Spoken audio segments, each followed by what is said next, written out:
안녕하십니까. 알바니아에서 사역하고 있는 이동윤 선교사입니다.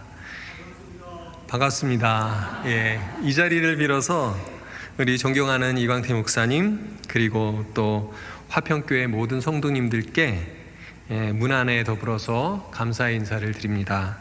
그리고 아름다운 찬양으로 주님을 이렇게 사랑의 표현을 하신 우리 에버그린 여성 찬양대 성도들의 찬양 감사드립니다.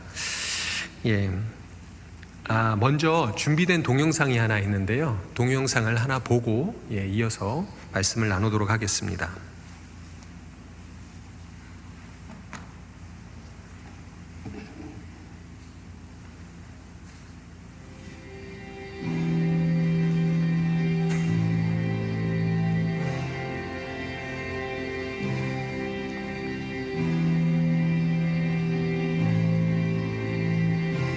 지난해 이 센터를 시작했습니다. 그래서 처음 준비하는 여름 딱 1년 전의 모습입니다. 함께 동역하는 우리 현지인 형제 또니 형제고요.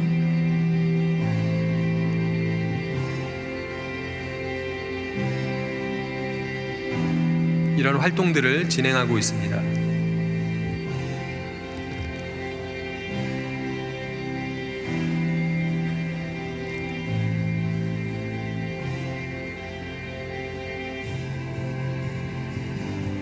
가장 최근에 나온 아이들입니다.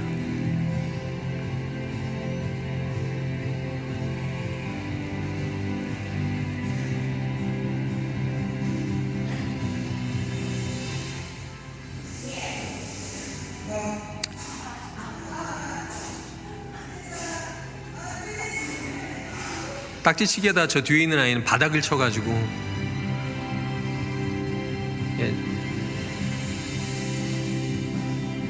저희 집에서 지금 만두 빚기 하는 겁니다.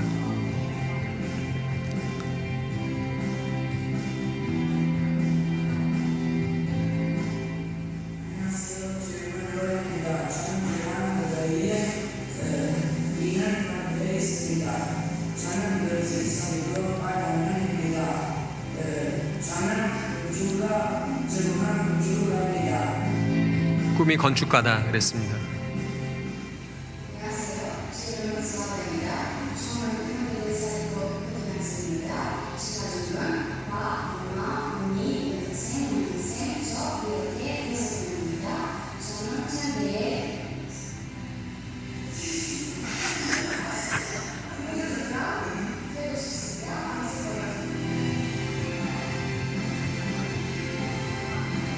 고등학교 아이들입니다.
제가 주중에 일하고 있는 학교입니다.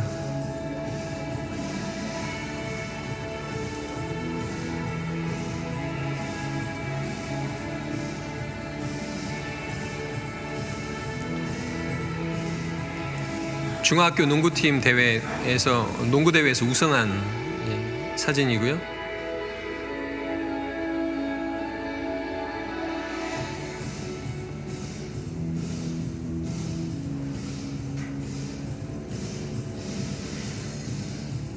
일년에 2번씩 이 리포트를 만들어서 체력을 검사하고 그걸 이제 부모님들한테 보내주는 일을 합니다.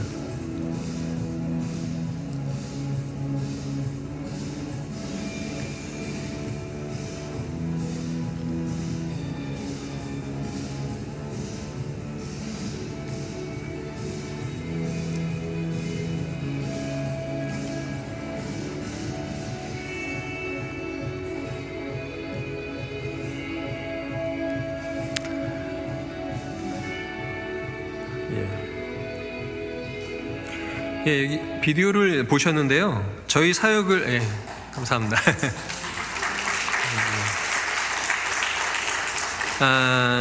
이 사역을 소개한 이 동영상에 이제 저희들이 이제 주로 사역한 것들이 나왔는데 여기 이제 보이지 않는 분들이 좀 계세요. 그래서 그분들을 좀 소개해드리고 싶은데 바로 기도와 물질로 함께 해주신 화평교회 여러분들. 여러분 성도님들이십니다.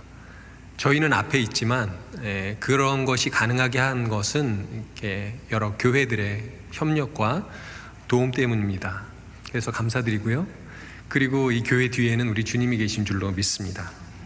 훗날 이 일 때문에 혹시 제가 칭찬을 받으려고 주님 앞에 서게 된다면 아마 제 옆에는 여러분들이 함께 계시리라고 확신합니다. 간략한 알바니아에 대한 지금 첫 저희가 보고를 해서요, 알바니아에 대해서 설명할 게 좀 많지만 그냥 오늘은 티라나, 그 수도 이름이 티라나인데요, 티라나에 대한 부분들만 잠깐 말씀을 드리고자 합니다. 다른 다른 PPT가 있는데요. 다음 페이지 넘겨주시면요.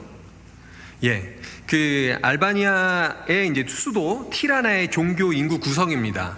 62% 파란색이 무슬림이고요. 그 다음에 3% 나와 있는 백타시라는 게 무슬림의 한 분파입니다. 그 약간 샤머니즘이 많이 섞여 있는 건데요. 합쳐서 65%가 무슬림이라고 파악을 하고요. 다음 페이지 넘겨주시면요.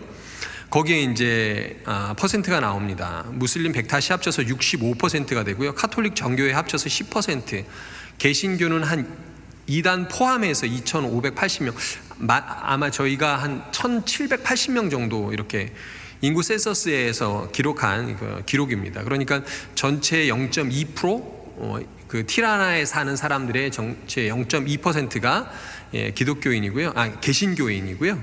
그리고 무슬림은 65%에 이르고 있습니다. 다음 페이지 보시면요. 그런데 이거는 뭐냐면은 저희가 사는 마을입니다. 우리나라도 이렇게 서울이 중심에 있고 경기도가 이렇게 감싸고 있는 모양이잖아요. 근데 티라나도 티라나도가 있고요. 그 안에 중심이 이제 티라나시입니다.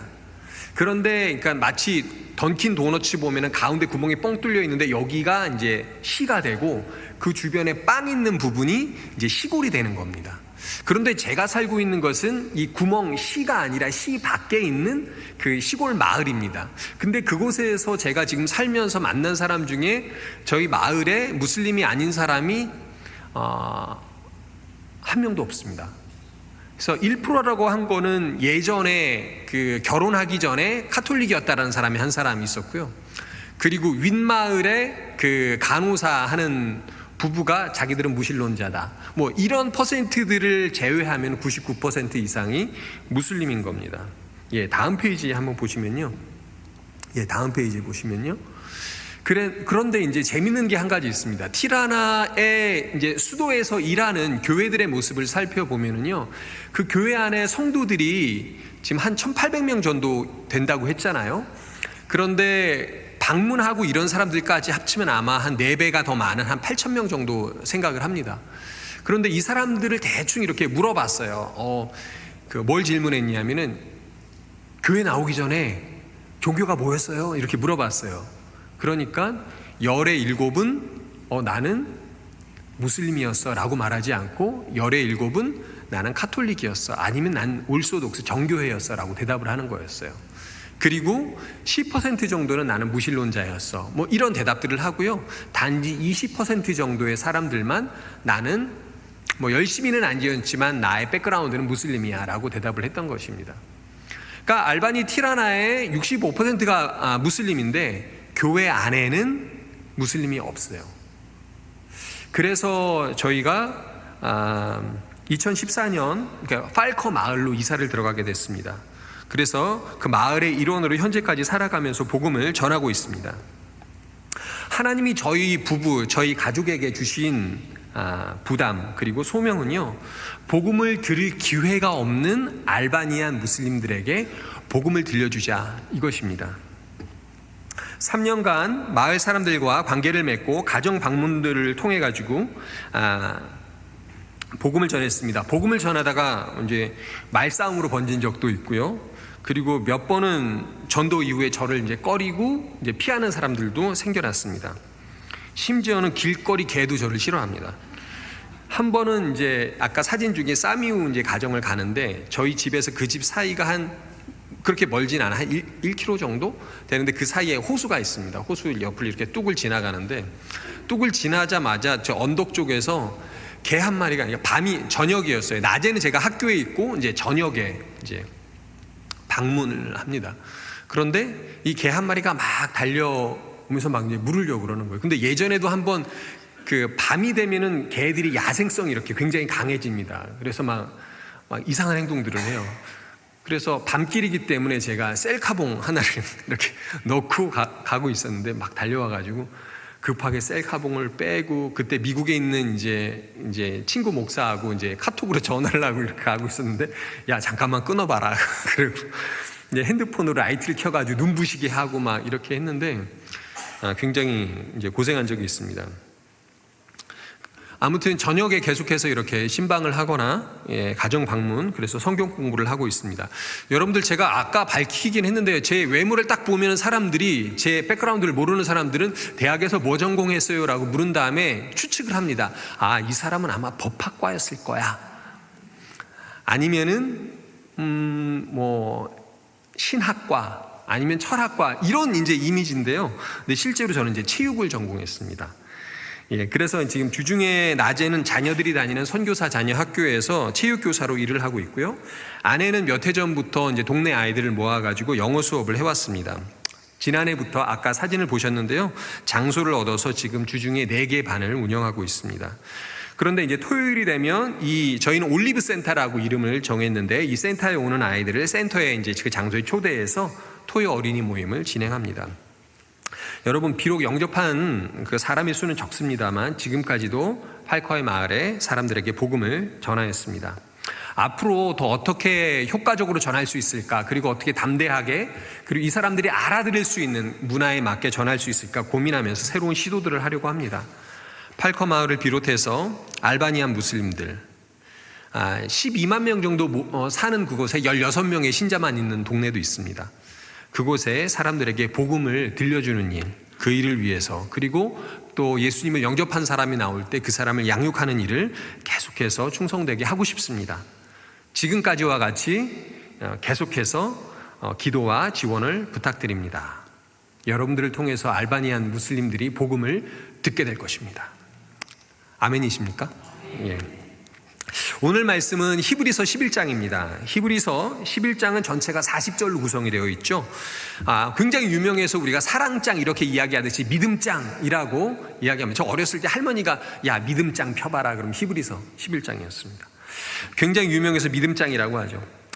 1절부터 7절은 아벨에서 시작해서 노아의 이야기고요. 8절부터 16절은 아브라함에 대해서, 그리고 17절에서 22절은 아브라함 그리고 자손 요셉까지, 그리고 23절부터 31절은 모세를 중심으로 한 이스라엘의 출애굽기 이야기하고 가나안 입성 사이에 벌어지는 믿음의 이야기를 다룹니다. 그리고 마지막으로 32, 40절은 사사들 이야기, 왕, 선지자들을 나열하면서 우리들에게 믿음에 대해서 권면을 합니다.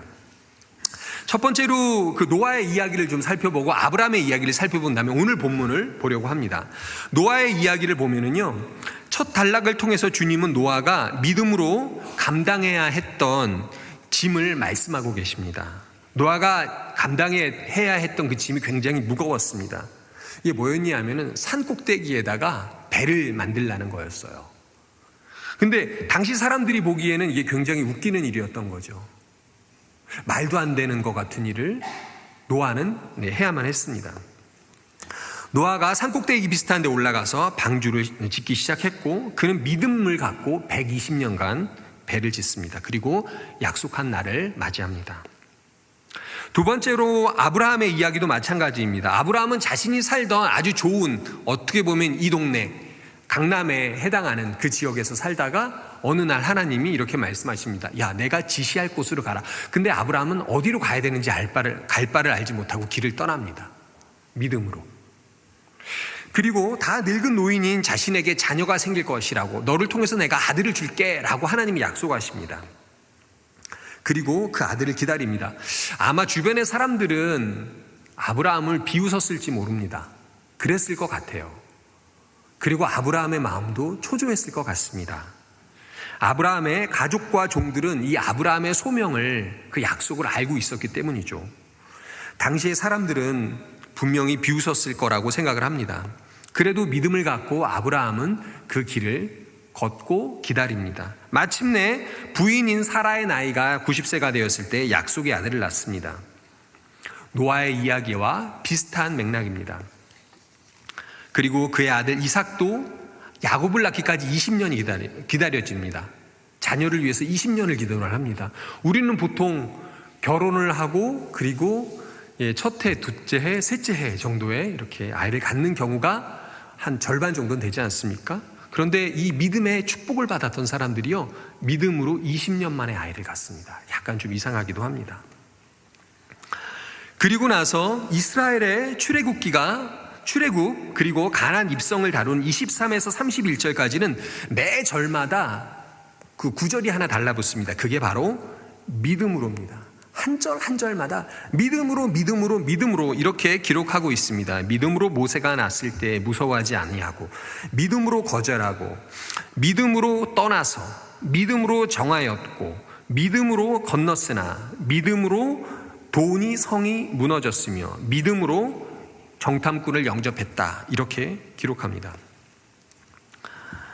네, 믿음으로 살았던 삶들을 이렇게 이야기하고 있습니다. 구원 계획을 이루어 가시는 하나님은 지난날 수많은 믿음의 조상들, 구약의 인물들을 불러서서 사용을 하셨습니다.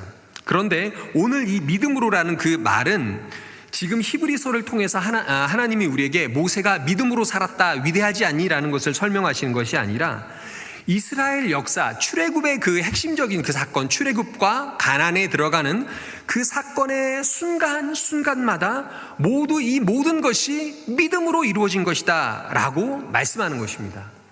이스라엘의 역사 때마다, 이스라엘이 방향을 틀 때마다 거기에는 하나님이 함께했다, 그 일에 이 사람들은 믿음으로 반응했다 라고 말씀하고 있는 것입니다.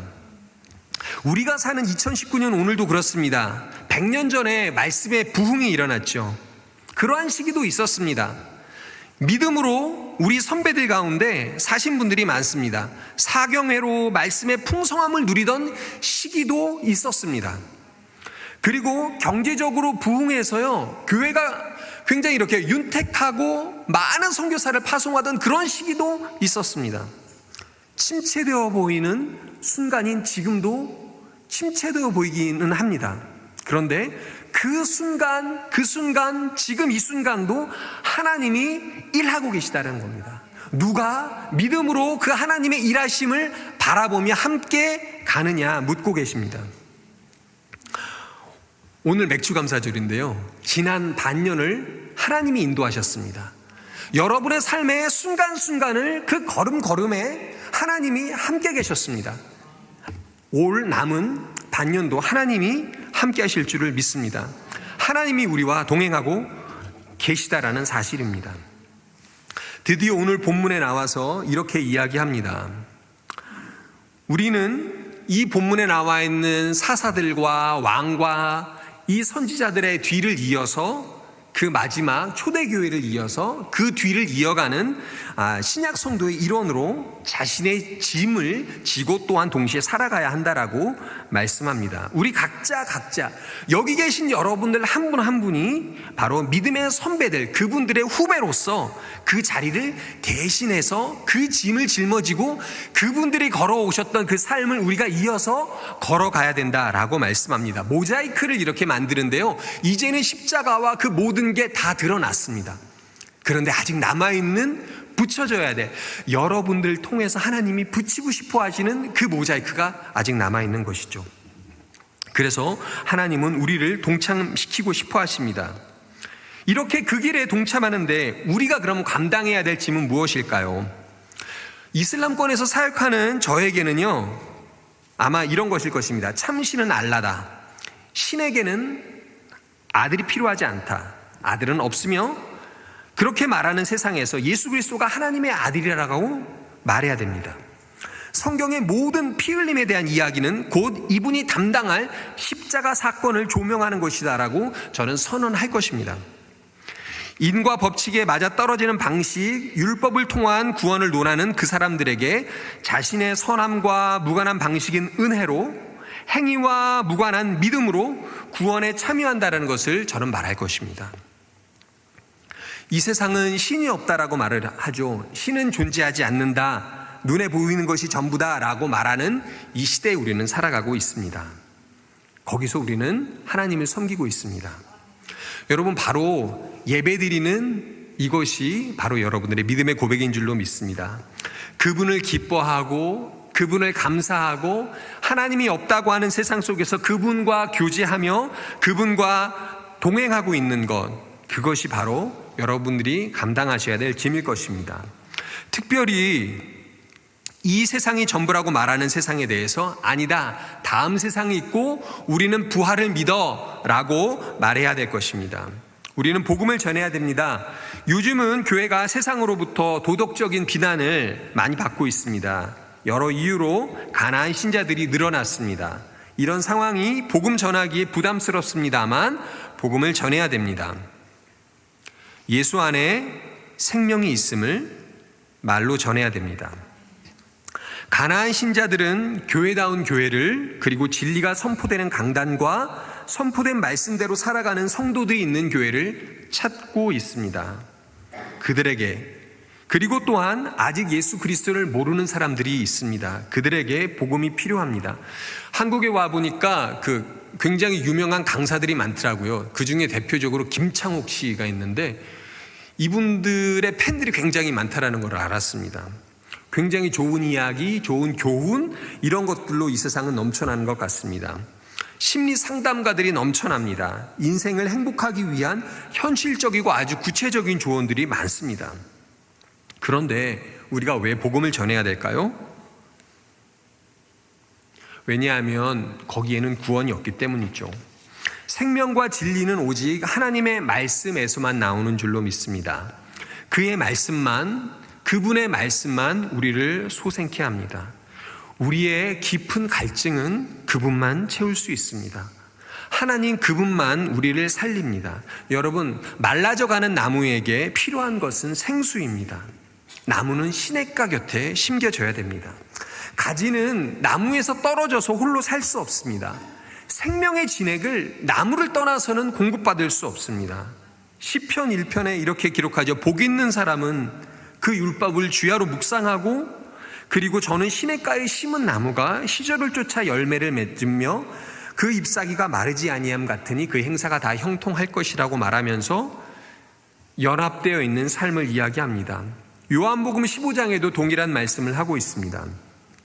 사람이 내 안에 거하지 아니하면 가지처럼 밖에 버리워 말라지나니. 여러분, 생명은 오직 하나님께로부터만 공급받습니다. 진리는 오직 하나님께로부터만 공급받습니다. 제가 교육자실에서 우리 전도사님들께 여쭤봤더니 이번 주부터 이제 성경학교와 수련회가 시작된다라고 들었습니다. 이번 여름이 복음으로 충만한 시간이 되기를 함께 기도하며 힘썼으면 좋겠습니다. 여름이 되면은요, 알바니아 저희 동네에는 이슬람 사원에서 방학 기간 내내 일주일에 3번, 하루에 3시간, 2시간에서 3시간 초등학생 아이들을 불러 모아서 아랍어를 가르칩니다. 아이들에게 꾸란을 읽히고요, 이슬람 신앙의 기본 교리를 가르칩니다. 할아버지하고 할머니들이요, 손주의 손을 잡고 교회가 아니라 이슬람 사원에 데리고 갑니다. 그 아이들은 2시간 반, 3시간, 일주일에 3번, 여름방학 내내 그 일을 합니다. 다른 마을도 마찬가지입니다. 여러분, 자녀들이 어려서부터 그리스도를 보고 알고 자라기를 바랍니다. 이번 성경학교 때 아이들이 다 왔으면 좋겠습니다. 할머니, 할아버지들이 손을 잡고 너에게 가장 중요한 건 말씀이야 라고 가르쳐 주셨으면 좋겠습니다. 너의 인생에 많은 것들이 필요해. 그런데 없어서는 안 돼. 가장 소중한 건 하나님이야 라고 가르쳐 주셨으면 좋겠습니다. 사형리든 브릿지든 아니면 관계 전도이든 상관없이 우리의 삶과 말씀을 통해 계속해서 사람들에게 복음을 전하는 일들이 또한 일어나기를 바랍니다. 35절 말씀을 제가 한번 읽겠습니다. 여자들은 자기의 죽은 자들을 부활로 받아들이기도 하며 또 어떤 이들은 더 좋은 부활을 얻고자 하여 심하는 고문을 받되 구차히 풀려나기를 원치 아니하였으며. 오늘 본문은 35절을 기준으로 해서요, 전반과 후반이 대조를 이룹니다. 그 대조는 이와 같습니다. 32절부터는 이렇게 기록합니다. 33절부터네요. 그들은 믿음으로 나라를 이겼다. 의를 행하였으며 약속을 받았다. 사자들의 입을 막았다. 불의 세력을 멸했고 칼날을 피했다. 연약한 가운데서 강하게 되었고 전쟁에서는 용감하게 되었다. 이방 사람들의 진을 물리치기도 했고 여자들은 자기의 죽은 자들을 부활로 받기도 했다. 근데 후반은 이렇게 기록합니다. 그런데 어떤 이들은 더 좋은 부활을 얻고자 하여 심한 고문을 받았다. 풀려나기를 원하지 않았다. 조롱과 채찍질을, 결박과 옥에 갇히는 시련을 받았다. 돌로 쳤고 톱으로 휨을 당하고 시험과 칼로 죽임을 당하고 양과 염소의 가죽을 입고 살았다. 궁핍과 환난과 학대를 받았다. 광야와 산과 동굴과 토굴에서 살았다.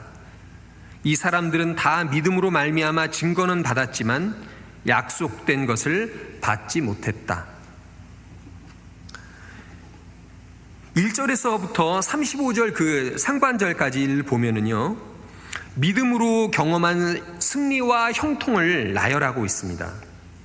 고난에 대해서 언급이 있기는 하는데요, 결국 믿음으로 그 고난을 견뎌냈고 승리했다, 이 얘기입니다. 결과가 좋으면은요, 그 중간에 환난과 고난이 심할수록 그 스토리는 더 아름답게 빛을 발합니다. 그 환난이 더 화려한 결말을 맺습니다. 그런데 35절 하반절 이하는 우리에게 다른 이야기를 합니다. 믿음으로 살아갈 때 여러분, 약속한 것을 받지 못하기도 한다는 것입니다. 믿음으로 살아갈 때 그 끝이 반드시 형통으로만 열매 맺지 않을 수도 있다는 것입니다. 이게 뭔 소리야? 라고 말씀하실 수 있습니다. 지성이면 감천이야, 이게 진리야 라고 생각할 수 있습니다. 오늘 주목하고 싶은 부분이 바로 이 말씀, 이 부분입니다. 의외로 많은 사람들이 오해를 합니다. 믿음으로란 말도 되지 않는 것이라도 무조건 믿으면 되는 거야 라고 생각하는 경우들이 많습니다. 그런데 오늘 본문은 그게 절대 아니다 라고 말씀합니다. 믿음으로 승리했다는 지성이면 감천이다를 말하지 않습니다. 그런데 간절히 바라고 소원하기만 하면 소원은 이루어진다라는 생각이 우리한테서 이상하게 떠나가지를 않습니다. 계속 붙어서 우리를 따라다닙니다. 그리고 가지를 치면 이런 생각으로 흐릅니다. 믿음의 기도는 100% 응답 아니면 90%는 응답을 받아. 그리고 형통함으로 결론이 난다. 돌려서 말하면 누군가에게 형통함이 일어나지 않는 것은 그 사람이 하나님과 동행하지 않는 증거야 라는 결론으로 갑니다. 그런데 이러한 생각이 틀렸음을 35절 이하가 분명하게 말합니다. 분명 기쁨으로 기쁨의 열매를 여러분 누리기도 합니다. 믿음으로 고난의 열매를 얻기도 하는 것이 가치 있다는 것이 주목해야 될 부분입니다. 더 나아가서 이들은 믿음으로 고난을 선택했다라고 말합니다. 여러분, 믿음으로 살아갈 때 우린 자주 주의 도우심을 경험하곤 했습니다. 형통함이라고 표현하기 좋은 일들이 많이 있습니다. 남들이 우러러보고 부러워할 만한 그런 형통함도 있습니다. 그러나 믿음으로 살아갈 때 여러분, 우리에게 환난도 있습니다. 부끄러운 기분이 들고요, 낙심에 빠지고요, 힘들어진 그런 환난이 있습니다. 나는 열심히 교회에서 봉사하고 수고했는데 자녀가 방황하고 우리들이 생각하기에 이 정도는 해야 되는 게 아닌가 하는데 이 기준에 미치지 못하는 삶을 살기도 합니다. 믿음으로 사는 성도의 삶에 좌절감, 실패나 낙심, 그리고 때로는 수치를 느끼는 그럴 만한 그런 환난이 우리에게 찾아오기도 합니다. 여러분들 중에 믿음으로 생각하고 믿음으로 결정했고 주님을 사랑함으로 온 힘을 다해 수고하고 땀 흘렸는데, 여러분 그 길을 믿고 따라갔는데 그 길에 만난 것이 실패였다고 느끼신 분이 계십니까? 지금 현재 혹시 실패와 수치 아니면은 그러한 모멸감을 경험하는 분이 계십니까? 사망의 음침한 곳을 내가 지금 거니는 것 같아 라는 기분을 갖고 계신 분이 계십니까? 그런데 여러분, 여러분이 믿음으로 걷고 계신 것이라면요, 믿음으로 주님을 따라가는 것이라면요, 여러분 괜찮습니다. 우리 믿음의 선배들이 그렇게 살았다라고 성경은 기록하기 때문입니다. 그러나 우린 이럴 때 괜찮아, 주님이 도우실 거야 라는 생각이 들기보다는 자연스럽게 이렇게 생각합니다. 하나님 나 잊으신 거 아닌가? 나는 지금 혼자 남겨진 것 같은데 하나님 어디 계신 거야? 옆 사람은 이렇게 거듭니다. 내가 그랬잖아. 새벽기도 빠지지 말라고, 더 신신하라고. 제가 예전에 후배한테 그랬습니다. 한 20년 전에 제가 이제 함께 그 선교에 헌신한 이제 후배가 있습니다. 2살 어린 후배인데 함께 이제 선교왕국도 다니고 그러면서 선교에 대한 꿈을 꾸고 같이 헌신을 했습니다. 근데 이 친구가 좋은 직장을 다니고 있었어요. 그런데 이 친구가 이런 계획을 하더라고요. 5년 뒤에 결혼을 하고 5년 뒤에 선교사로 나갈 거다. 5년 뒤에 결혼을 했어요. 그리고 선교 훈련을 열심히 받았어요. 그런데 5년 뒤에 안 나가는 거예요. 그러고 있는데 그 이제 동생의 아내 되는 자매가 그 유산을 한 거예요. 근데 되게 죄송해요, 여러분. 근데 제 마음에 이렇게 안에서 이렇게 올라온 생각이 뭔지 아세요? 너 헌신했는데 순종하지 않았잖아. 이 마음이 먼저 올라오는 거예요. 그거 네가 잘못한 거야. 그런 생각이 제 안에 막 몰려오는 것을 경험을 했습니다. 사탄은 우리 가운데 이렇게 속삭입니다. 하나님은 너를 절대 사랑하지 않아. 네가 하나님을 사랑하고 하나님이 너를 사랑한다면, 네가 하나님이 사랑하는 사람이라면 어떻게 이런 실패가 너에게 있을 수 있니? 하나님께 도움을 구했고 네가 믿음으로 살았다면서, 그런데 어떻게 네가 그런 삶을 통해서 사람들에게 비웃음을 들을 수 있어? 이런 소리를 듣습니다. 이 소리는요, 우리 신앙의 뿌리를 잡고 흔듭니다. 근데 여러분, 이것은 새빨간 거짓말입니다. 우리의 선배도 환난과 어려움을 겪었습니다. 우리 주님을 사랑하고 복음 위에서 살았던 선배들은 믿음으로 살기 위해 그 일 앞에 서는 것을 부끄러워하지 않았습니다. 주님을 위해서 사는 것이라면 나에게 좀 창피함이 있어도, 우리 집이 잘 안 돼도 괜찮아 라고 따라갔던 것입니다. 여러분, 그 선배들이 뭘 붙든 줄 아세요? 그분들이 믿음으로 살 수 있었던 것은 형통을 매번 경험하면서가 아니었습니다. 그분들은 부활의 주님, 십자가에 죽으신 주님을 붙든 것입니다. 아니야, 하나님이 나를 사랑하셨어, 나를 부르셨어, 그분은 나를 떠나지 않는다고 약속했어, 목사님을 통해서 선포하셨어, 성경을 읽을 때 나에게 말씀하셨어, 나를 통해 모든 세상의 열방을 축복하겠다라고 하나님이 약속하셨어. 그분은 변하는 분이 아니야. 여러분, 하나님은요 환난보다 큰 분이십니다. 믿으십니까? 하나님은 형통보다 더 크신 분이십니다. 크고 높고 위대한 분이십니다. 하나님은 성도인 여러분들을 결코 떠나지 않으십니다. 장로님이나 권사님은 그럴듯하지만 나는 그러지 못해, 그럴 자격이 없어, 저만큼은 신하지 않았는 걸 이라고 생각하십니까? 그렇지 않습니다. 로마서 8장 35절 39절 제가 읽겠습니다. 누가 우리를 그리스도의 사랑에서 끊으리요? 환난이나 곤고나 핍박이나 기근이나 적신이나 위험이나 칼이랴. 기록된 바 우리가 종일 주를 위하여 죽임을 당케 되며 도살할 양같이 여김을 받았나이다 함과 같으니라. 그러나 이 모든 일에 우리를 사랑하시는 이로 말미암아 우리가 넉넉히 이기느니라. 이 모든 일에 우리를 사랑하시는 이로 말미암아 우리가 넉넉히 이기느니라. 내가 확신하노니 사망이나 생명이나 천사들이나 권세자들이나 현재일이나 장래일이나 능력이나 높음이나 깊음이나 다른 아무 피조물이라도 우리를 우리 주 그리스도 예수 안에 있는 하나님의 사랑에서 끊을 수 없으리라. 여러분, 하나님이 우리를 선택하시고 사랑하시는 것은요 우리가 뭔가 대단하거나 특별하거나 남달라서가 아닙니다. 뭔가 그럴 만한 뭔가가 남들은 모르고 나도 모르지만 내 안에 특별한 것이 있어서가 아닙니다. 제가 선교사이기 때문에, 아니면 누군가는 목사이기 때문에 그런 것도 아닙니다.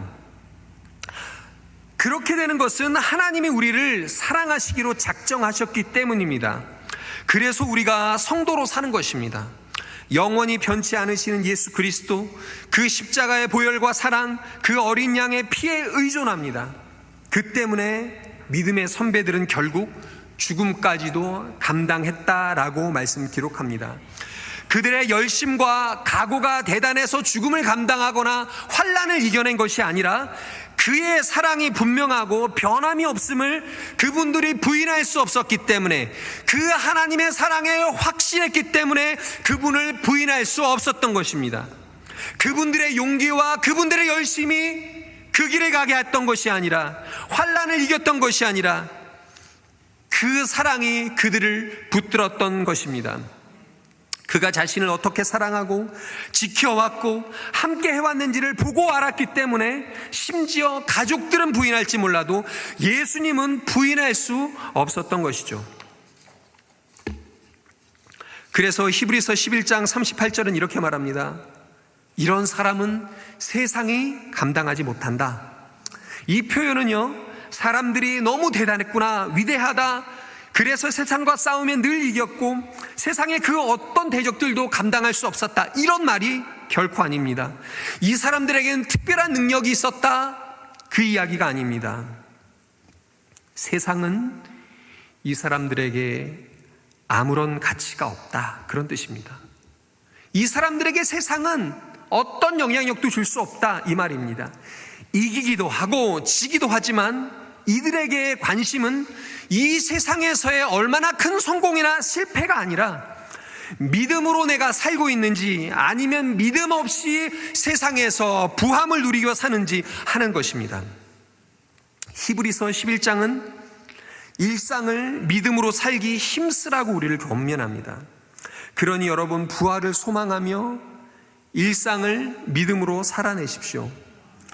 이 세상에서는 중요하다고 말하지만 하나님의 나라에서는 중요하지 않은 것들에 의해 좌지우지되지 마시기 바랍니다. 바람에 나는 겨와 같이 살지 마시기 바랍니다. 담대하게 믿음으로 하나님의 편에 서시기를 바랍니다.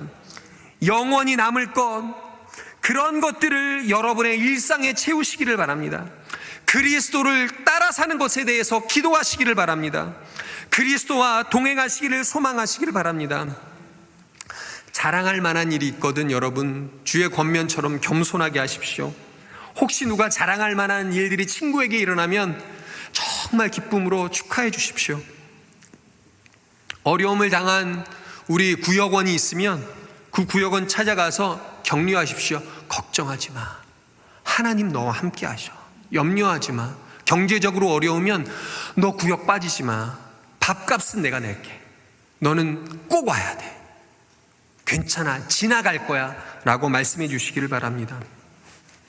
친구 남편은 승진하고 내 남편은 승진하지 못할 때 여러분 남편을 향한 존경을 잊지 마시기 바랍니다. 친구네가 더 좋은 집으로 이사 갈 때 우리 집에는 주님이 함께 계심을 여러분 찬송하시기 바랍니다. 주님을 사랑하며 열심히 공부한 자녀가 내가 원하는 대학에 들어가지 못했을 때, 내 손주가 그렇게 안 됐을 때, 혹은 낙심할 만한 일에 치료했을 때 진심으로 여러분 믿음으로 소망의 말을 던지시길 바랍니다. 환난보다 우리를 향한 주님의 사랑이 더 크단다. 그분의 신실하심이 너의 실패보다 더 크단다. 그의 사랑이 우리가 당한 고난보다 더 큰 줄 믿으시기 바랍니다. 여러분 시간과 에너지를 들여서 여러분 모이시기를 힘쓰시기 바랍니다. 이 오후 시간에 함께 말씀을 나누고 주일마다 빠짐없이 나와서 예배드리는 여러분 믿음의 삶을 사는 모습인 줄로 믿습니다. 여러분 믿음의 삶을 살려고 애쓰는 이웃을 볼 때마다 여러분 격려해 주십시오. 저희 가족 또한 알바니아에서 부르심을 따라 그리고 믿음으로 주어진 일상을 성실하게 살아가겠습니다. 때론 낙심의 순간들이 찾아올 때가 있습니다. 하지만 십자가에서 보여주신 하나님의 그 변함없는 사랑 앞에 믿음으로 살아가겠습니다. 복음을 부끄러워하지 않고 더욱 지혜와 열심으로 수고하고 인내로 결실하겠습니다. 다음번이 언젠지는 모르겠지만 그때 여러분을 만났을 때 하나님이 이루신 그 일들을 여러분들과 같이 나눴으면 좋겠고 여러분들에게도 그때 저에게 나눠줄 열매들이 많으시기를 바랍니다. 다시 한번 우리에게 주어진 소명의 삶을 믿음으로 살아가기를 다짐하는 저와 여러분들 되시기를 주님의 이름으로 축원합니다. 기도하겠습니다. 하나님, 지난날 저희와 동행해 주심을 감사합니다. 하나님 당신의 주권적인 사랑으로 우리를 먼저 찾아와셔서 우리를 부르시고 자녀 삼아 주시고 지금도 우리와 함께하고 돌보고 계심을 인하여 찬송합니다. 많은 것들을 누리게 하심도 감사합니다.